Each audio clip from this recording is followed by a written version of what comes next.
The Midnight Ride by James Baldwin. Read by Dennis Jerz.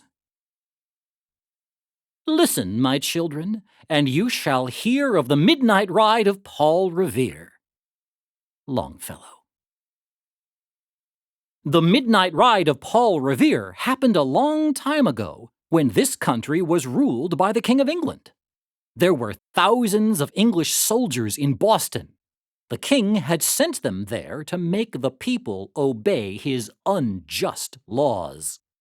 These soldiers guarded the streets of the town. They would not let anyone go out or come in without their leave.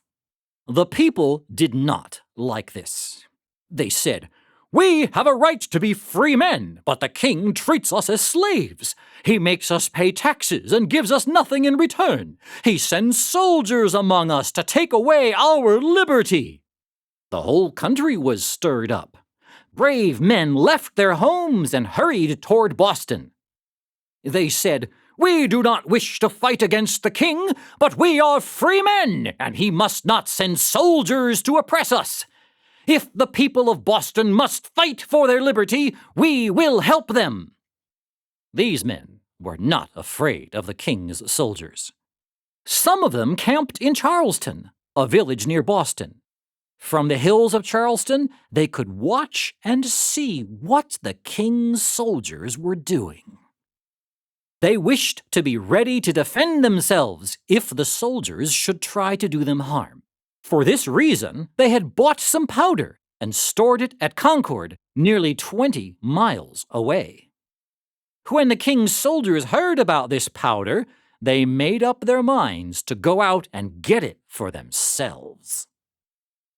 Among the watchers at Charleston was a brave young man named Paul Revere. He was ready to serve his country in any way that he could. One day, a friend of his who lived in Boston came to see him. He came very quietly and secretly to escape the soldiers. "I have something to tell you," he said. "Some of the king's soldiers are going to Concord to get the powder that is there. They are getting ready to start this very night." "Indeed," said Paul Revere. "They shall get no powder if I can help it. I will stir up all the farmers between here and Concord, and those fellows will have a hot time of it. But you must help me." "I will do all that I can," said his friend. "Well then," said Paul Revere, "you must go back to Boston and watch. Watch, and as soon as the soldiers are ready to start, hang a lantern in the tower of the Old North Church. If they are to cross the river, hang 2. I will be here, ready. As soon as I see the light, I will mount my horse and ride out to give the alarm." And so it was done. When night came, Paul Revere was at the riverside with his horse. He looked over toward Boston.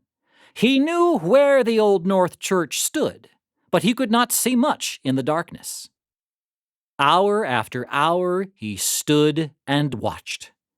The town seemed very still, but now and then he could hear the beating of a drum or the shouting of some soldier. The moon rose, and by its light he could see the dim form of the church tower far away. He heard the clock strike 10. He waited and watched. The clock struck 11. He was beginning to feel tired. Perhaps the soldiers had given up their plan. He walked up and down the riverbank, leading his horse behind him.